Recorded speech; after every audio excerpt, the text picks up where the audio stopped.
Алла тағала Анкабут сүресінде бізге мынандай нәрсені уәде береді.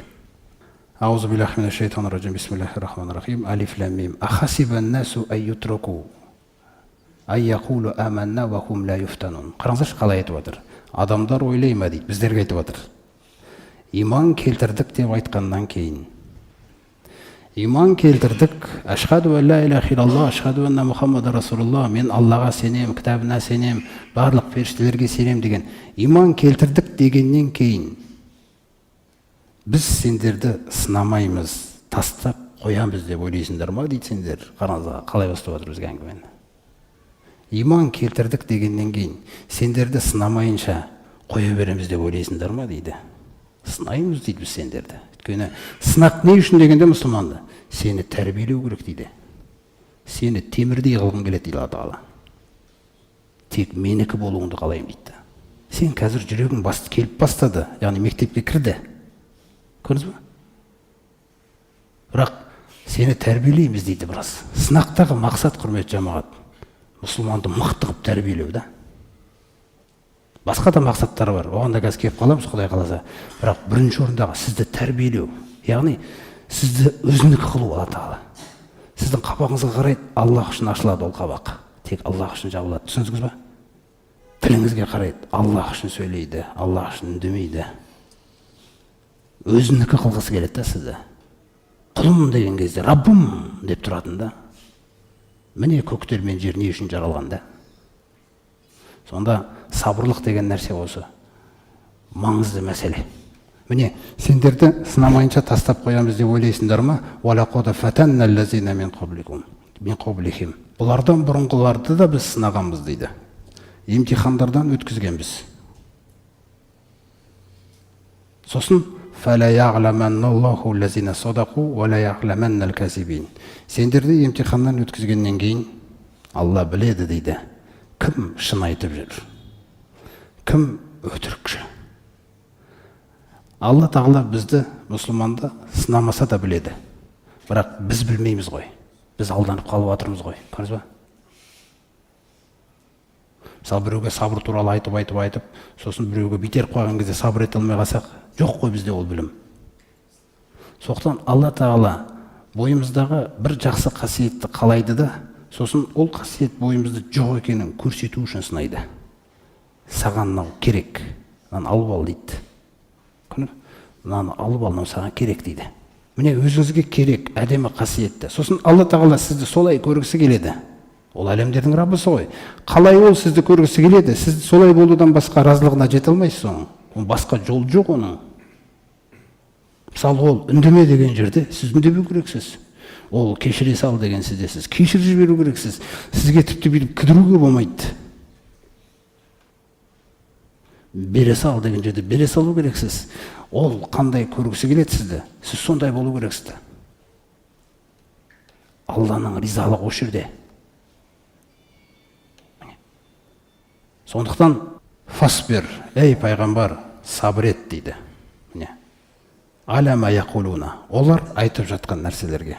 Олардың айтып жатқан сөздері, құрметті жамағат, ол оңай сөз емес негізі. Егер ондай сөздер сіздің біреуіңізге далада айтылып қалса, өзіңіз байқайсыз оның оңай сөз емес екенін. Өйткені оның қасына күніге, міне таңертең үйден шықты ма олар? Олардың пайғамбар саллаллаху алейхи вассаламның елшілігі басталғаннан кейін, олар таңертең үйден шыға ма? Бір ауылдың ішінде ғой, күнде көреді олар. Мынандай қала сияқты нәрсе емес мысалы. Ол күнде көреді да. И пайғамбарымыз да күнде көріну керек оларға. Алла сөйле деп жатыр да оған аяттарды. Сонда олардың таңертең үйден шыққан кездегі түрі, жоспары, барып сол пайғамбарымыз салсам мазасын алу. Содан барады, көреді да. Өзің қиын, ей жынды деген сөз. Ол мысалы біреуімізге айтылып көрсін далада не болады екен мысалы. Өзіңіз ойлаңыз. Кәдімгідей қасына барып айтады оны. Ей ақын деп. Әдейі айтады оны. Өйткені пайғамбарымыз ақын деген сөзді ұнатпаған. Өйткені пайғамбарымыз салсам елшілік келгенге дейін сау ақын болмаған.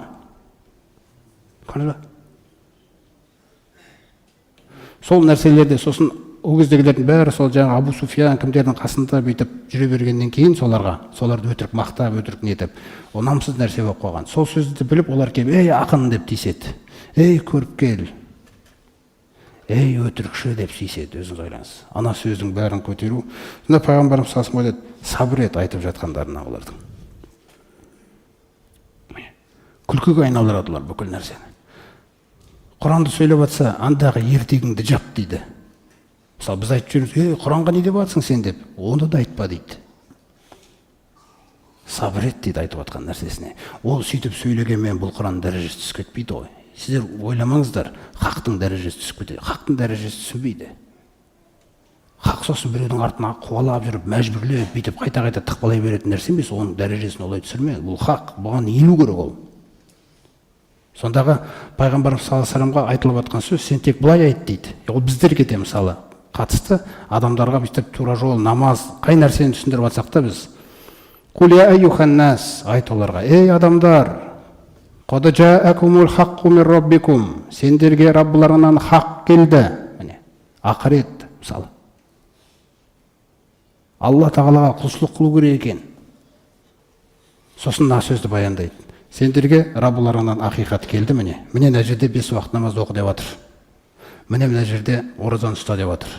Мына жерде жетімнің ақысын жеме деп жатыр. Осы хақ келді. Фаман ихтада фаиннама яхтади ли нафсиги. Қараңдар. Кімде-кім енді сендерден осы нәрсемен жүрсе, онда өзі үшін жүреді. Ва мен дулла фаиннама ядиллу алейха. Ал кімде-кім бұнымен жүрмеймін десе, онда өз зиянына сол адасқан жолында жүре береді. Ва ма ана алейкум биуакил. Сондай-ақ мен сендер үшін қияметте жауап беретін кепіл емеспін. Алла тағала маған солай баяндады. Ешкім үшін жауап бермейсің деді. Сен жеткіз, бірақ әркімнің жүрегіне дейін. Пайғамбарымыз ана адам тыңдамай кеткен кезде жүректің тазалығы пайғамбарымызда құрметті жамағат. Қасындағы жаңағы бір адамға сөйлеп, сосын ол кәпір адам қойшы мынауыңды деп кетіп бара жатқан кезде, мынау адамның жүрегі қиналатын нәрсеге пайғамбардың жүрегі қиналатын болған. Өзіңіз ойлаңыз. Сонда Алла тағала айтады: "Ва лақад нағламу аннака ятиқу садрука бима яқулун." Біз білеміз дейді, сенің жүрегіңнің қатты қысылып кететінін дейді, олардың айтып жатқан нәрсеге. Сондықтан ақиқатты түсіндіру, айту, ешкімге жаңағы артық нәрсемен салып жіберу деген нәрсе болмайды. Өз ақиқат өзі салмақты нәрсе да. Міне сен олардың айтып жатқан нәрселеріне ей пайғамбар сабыр ет дейді. Осы сабырлық, құрметті жамағат, пайғамбарымыз саллаллаху баяндайды. Афдолул имани ас-собру ва-самаха дейді. Иманның ең абзал көрінісі дейді. Иманның ең абзал көрінісі сабырлық дейді. Ва ас-самаха. Сондай-ақ адамдармен байланысты мәміледе болған кезіңде кеңшілік жасай салуың дейді. Яғни хақыңызға біреу қателесіп қалған кезде елемей қойсаңыз да, Аллах үшін. Түсіндіңіздер ме? Алла үшін деген нәрсені әкелді пайғамбарымыз саллаллаху алейхи ва саллямға. Вали хукми раббика фасбир деп жатыр ғой. Раббың үшін сабыр ет. Өйткені жаңағындай жағдайларда, жаңағындай сөздер айтып жатқан кезде, сізде де далада егер біреу келіп бір сондай сөздер айтып жатса, мүмкін сіз лайықты емес шығарсыз ондай сөзді естуге дейік. Бірақ Раббың үшін сабыр ет деп жатыр да. Мен үшін сабыр етші деп жатыр. Не сол сабырлық деген нәрсе, оның сыйақысына қарайтын болсаңыздар, Ибн Маджада пайғамбарымыз саллаллаху алейхи ва саллямнан жеткен хадис бар. Аллах тағаланың елшісі айтады. Аллаху субханаху ва тағала, Аллах тағала айтқан қудси хадисте айтады да: "Я ибн Адам, ей адам баласы." Яғни біздің әрқайсымызға жеке айтып отыр Алла тағала. Ей адам баласы. Қараңыздар. Иза сабарта вахта сапта. Егер де сабыр етсең дейді. Сосын сол сабырлықтың сауабын үміт етсең, сабыр етсең, айнда содматил ула. Шартын қараңыздар. Әуелгі соққының кезінде дейді.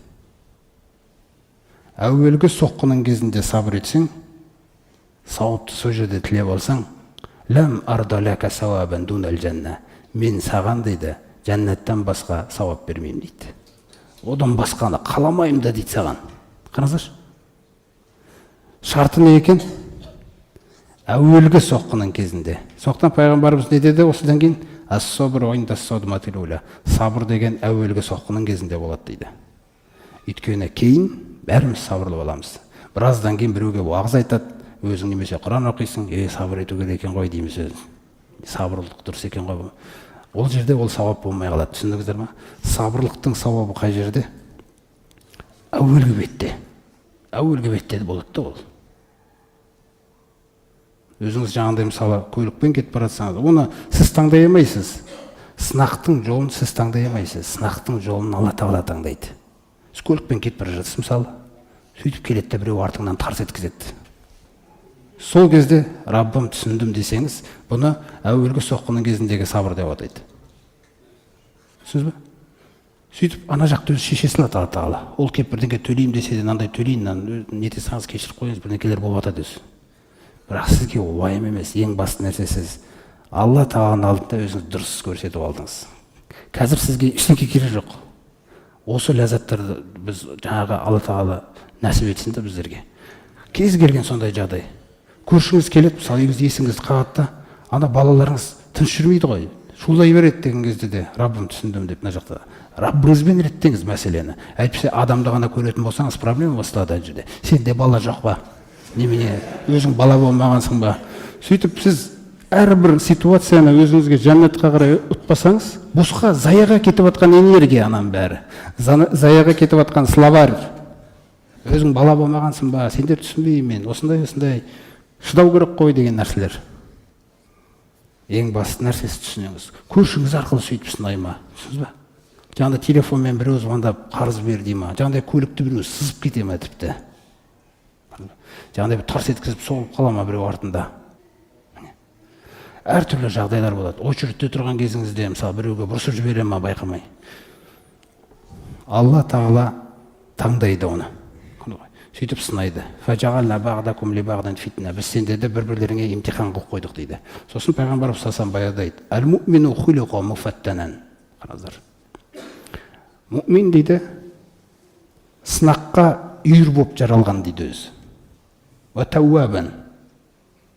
Қандай? Және тәубашыл болып жаралған дейді. Осы екі нәрсенің қасиетті бойларын алып алыңдар деп жатыр ғой. Мұъмин бұнсыз болуы мүмкін емес. Енді бағана біз айттық қой, жаңағы сынақтың әртүрлі мақсаттары бар. Бірінші сынақтың мақсаты бағана айттық, тәрбиелеу сізді. Өйткені енді қашан тәрбиелейді Алла Тағала біздің әрқайсымызды? Қай уақыт? Ол үшін бізге жаңағыдай тиішу керек. Түсіндіңіз бе? Біреу арқылы бірдеңке боққау керек. Сол кезде Алла Тағала бізді тәрбиелейді. Сосын алып жатқан білімің жүрекке кірді ме, кірген жоқ па? Сол тексеріледі ол. Біз мысалы жаңағыдай сабырлық туралы біраз хадистер білім білсек, сосын барып әуелгі соққының кезде жығылып жатсақ, жаңағыдай мысалы өтемей жатсақ, онда ол білім жүрекке әлі кірмеген. Яғни ол білім пайдалы, бірақ өзіме пайдалы болмай жатыр. Екінші бұл сынақтағы мақсат, құрметті жамағат. Біз көп қателесеміз. Сосын біз жәннатқа шындап келгенде жәннатқа жете алмайтын түріміз бар біздің. Сосын жәннат деген нәрсе, құрметті жамағат. Мысалы сіз жәннатты, әйтеуір бір жәннат деп өзіңізге бір тілеп жүрген болсаңыз, есіңізде болсын. Алла Тағала сізге олай тілемейді оны. Ол биік қып тілейді. Ол биік қып тілемесе, ешкім жете алмайды ол биіктікке. Кейбіреуіміз айтуымыз мүмкін, мысалы, қарапайымдылықпен немен жәннаттың қасында жүрсем де болар еді маған деп, мысалы. Ол енді қарапайымдылығыңыз жақсы, ол Алланың алдында өзіңізді жаңа түсіруге тырысқаныңыз. Бірақ жалпы Алла Тағала сізге дәрежемен қалайды. Түсінсіз ба? Енді осының көрінісін қараңыздар. Пайғамбарымыз саллаллаху алейхи айтады: "Иннал абда иза сабақат лаху манзилатун мин Аллахи". Егер де құлға дейді, Аллах Тағала өз хұзырында белгілі бір дәрежені атап қойса дейді, осы құлымды осы дәрежеге жеткізем деп. Біз білмейміз де бұны. Осы құлымды осы дәрежеге жеткізем, осы жәннатқа жеткізем деген нәрсе болады. Сосын не болады енді? Фалам яблуха биамалихи. Сөйтіп құл дейді, өзінің істеп жүрген амалдары арқылы жаңағы дәрежеге жете алмайтын түрі бар дейді. Бірақ Алла Тағала не істеді? Атап қойды ғой сізге. Енді қалай жетеді оған? Қалай жетеміз оған? Алла Тағала егер сізге бір дәрежені атап қойса, ол соған жеткізбей қоймайды екен да. осы нәрсе ең маңызды нәрсе екен да, құрметті жамағат. Бұл Алла тағаланың сізді тастамағандығы да. Сонда сол дәрежеге жете алмайтын түріміз болып отыр. Енді не істейміз деген кезде, ипталахулла, Алла тағала енді оны сынай бастайды дейді.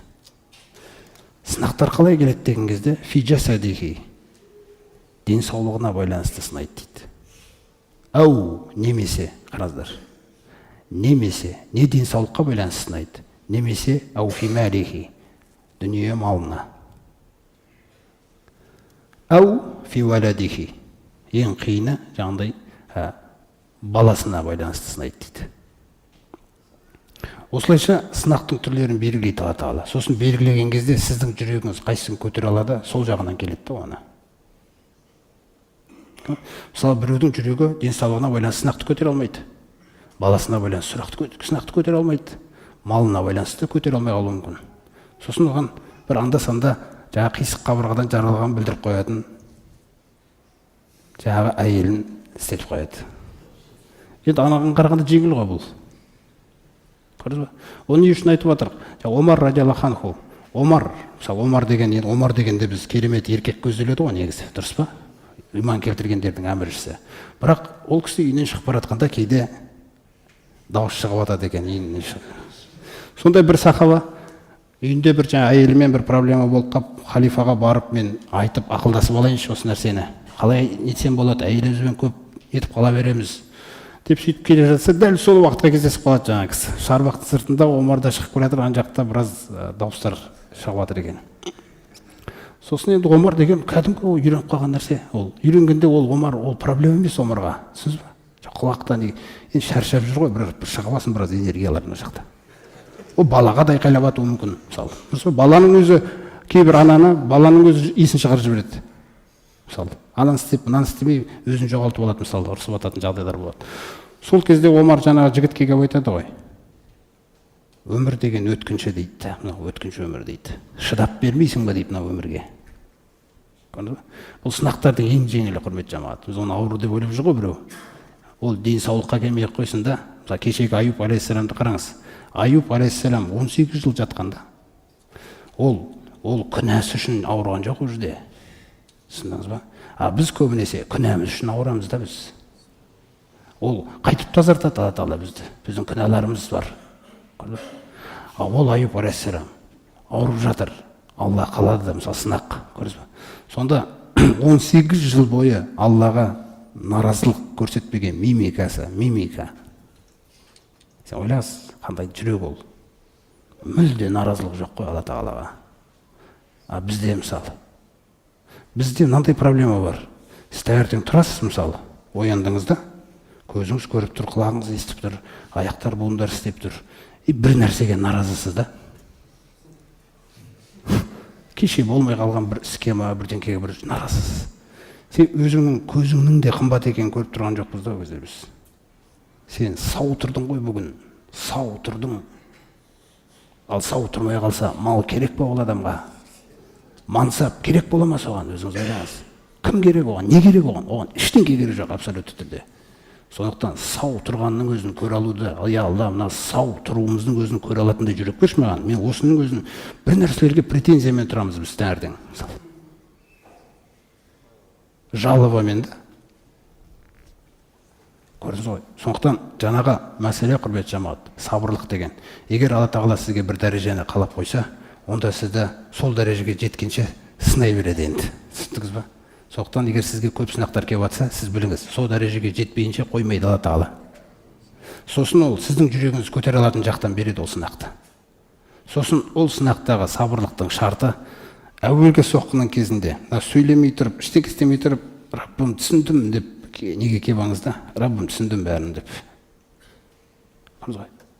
Біреуге бетіңізге айқайлап жатса да, сен ба, сен екенсің ғой деп бірдеңке деп айқайлап жатса, жаңағы базарда жұмыс істеп жүрген кезіңде, саудада бірдеңе, Раббым түсіндім деп алыңыз өзіңізге. Адамды көрмей қойыңыз. Керек емес ол, проблема адамды көрсеңіз. Адамды көрсеңіз, адаммен, дүниемен сөйлесіп кетесіз ана жерде. Сіз Алла тағаланың ісін көріңіз да. Мүмкін емес Алланың әмірін сіз ол кісінің сізге келіп сөйлеп жатқаны.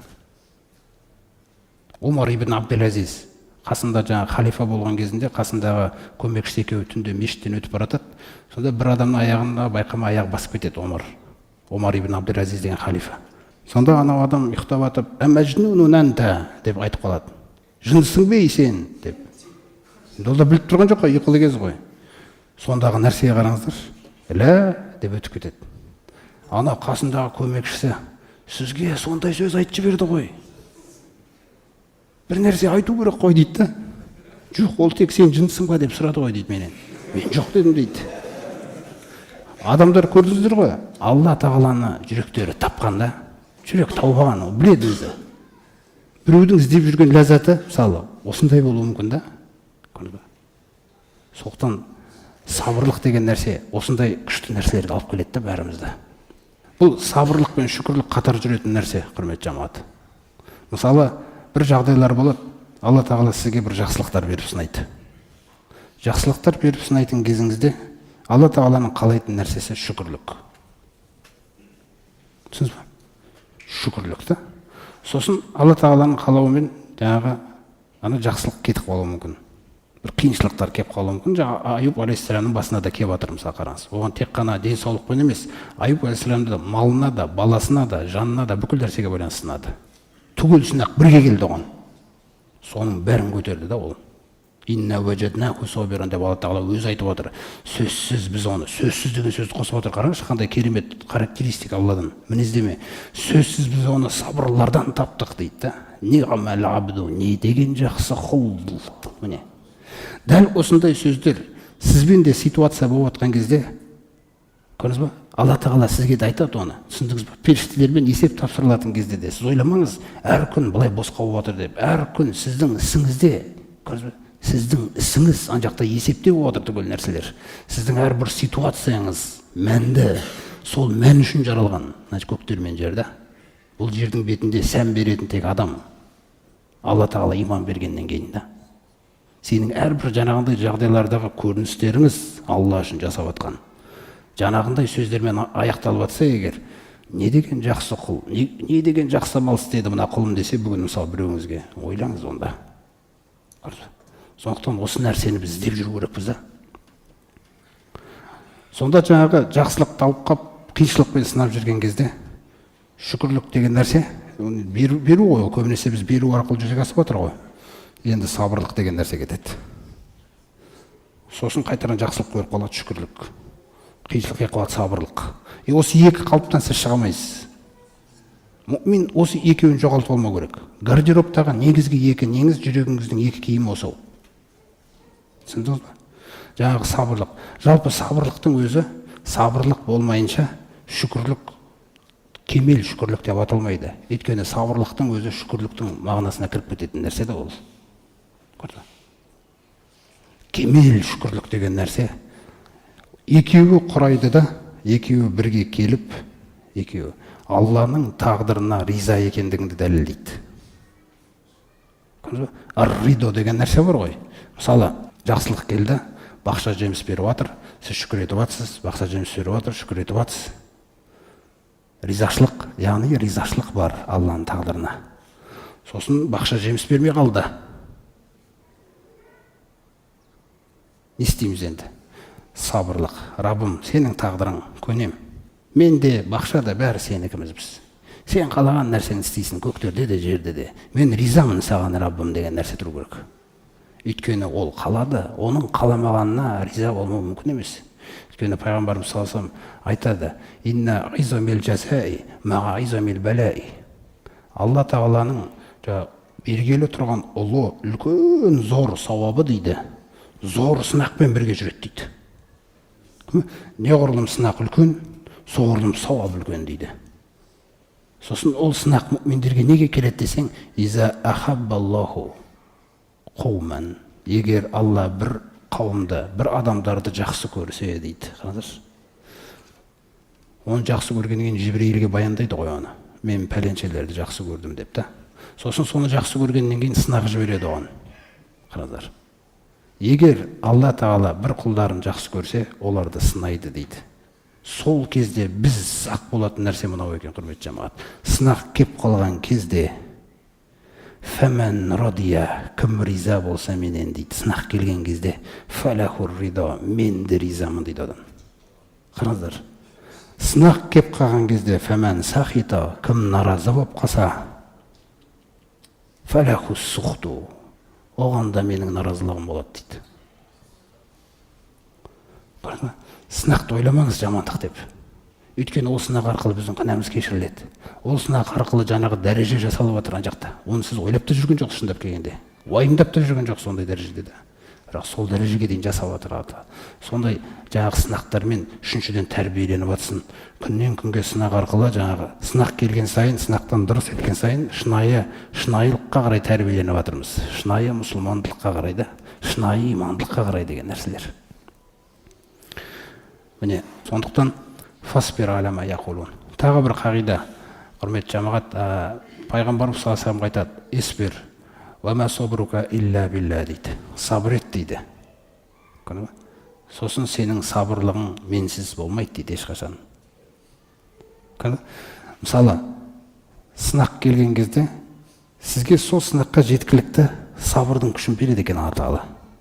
Бірақ адам әлсіздік неге үйреніп қалған, жаңағыдай бір настроениесіздікке үйреніп қалған кезде өзінің жаңағы шамасын да көрмейді. Сол сабыр етпеуге жетіп тұрған шама сабыр етуге де жетеді екен өзі асылы. Бірақ жаңа көңіл қалауы, настроение түсіп, сабыр етпеуді таңдаймыз да. Сөйтіп түгел нәрсені құртамыз. Ол сіздің сабырыңыз, сабыр ететін кезде сабырлығыңызға дейін Алла Тағала қасыңызға келіп қойып қояды. Сізде бірақ соған деген жаңағы нәрсе керек. Өзіңіз тоқтатып аласыз ғой, мысалы. Өзіңіз кішкене тоқтап алып, түсіндім Раббым дегенге келіп алсаңыз, көрдіңіз бе? Жаңағы нәрсеге кірдіңіз да. Біз сол нәрсеге де нетпейміз ғой. Бірден торсиды қалып, "О, не болды?" деп жаңа бірден кетеміз да. Кішкене ана жерде тұра тұрсақ, онда жақсырақ болатын еді ол. Сондықтан зікір деген нәрсе осы жерде бірге байланысып келеді, құрметті жамағат. Сабырлықтың әуелгі соққының кезінде сабыр ете алуымыз үшін Алланы еске алу керекпіз, міндетті түрде. Өйткені Аллах Тағала Құранда айтады: "Аллазина аману", иман келтіргендер, "ва татмаинну қулубухум бизикрилла". Қараңыздар, және олардың жүректері Раббыларын Алланы еске алумен орнығып кетеді дейді. Яғни бұл Алланы еске алумен орнығып кететін деген кез жаңа сынақ келген кезде әсіресе. Сол сынақ келген кезде Раббым түсіндім, Субханалла, Раббым, кешіре көрші мені, жәннатта бір сарай берші маған деген. Тіпті сіздің бетіңіз бар сондай нәрсені сұрауға, сынақтың кезінде. Басқа спокойный кезде сұрауға бет жоқ қой. Мысалы, жаңағындай бір бақшаңыз жеміс бермей қалса, ол бермей қалды, болды, ештеңе өзгермейді одан. Сен настроениең өзгертпейді оны. Ол мысалы кішкентай бала болып біз үйреніп қалғанбыз, ана кішкентай бала кезімізде бала болдық қой бәріміз. Сосын ана жерде бір балаңыз деп отырған кезде кәмпит бере қоясын, қоя қояды. Адам солай ойлап қалған, десе өзгеріп кететін сияқты. Өзгермейді ештеңе. Ол жерде тек сіз Алла өзгерткен жағдайға сіз соған қарай өзгеру керексіз да енді бірден. Осыны айтады да, мысалы, қалыпты қыл, ризамын Раббым. Мен сенен сұрағым келіп тұр, бүкіл күнәларымды кешіріп тасташы осыған дейін істеген. Раббым, мен осындай нәрсе нәсіп етші, Раббым, деп сұрап алуыңызға бетіңіз бар. Өйткені әдемі сынақ келіп тұрды. Ал сынақ жоқта қайтып сұрайсың оны. Сондықтан сынақтың уақытында не бір нәрселерді сұрап алуға болады өзіңізге. Міне, сабырлық осындай нәрселермен дос. Зікір, құрметті жамағат, жаңағы міндетті түрде әлі бизикриллахи татмаиннул қулуб, естеріңде болсын, біліп алыңдар деп жатыр бізге. Біліп алыңдар, жазып алыңдар мына жақтарыңа. Өте маңызды сендер үшін керек бұл. Ол қандай дегенде, бизикриллахи татмаиннул қулуб, тек қана Алланы еске алуларыңмен ғана жүректер орнығады дейді. Басқаша таппайсың дейді орнығуды ешқашан. Жаңа сынақтың кезінде.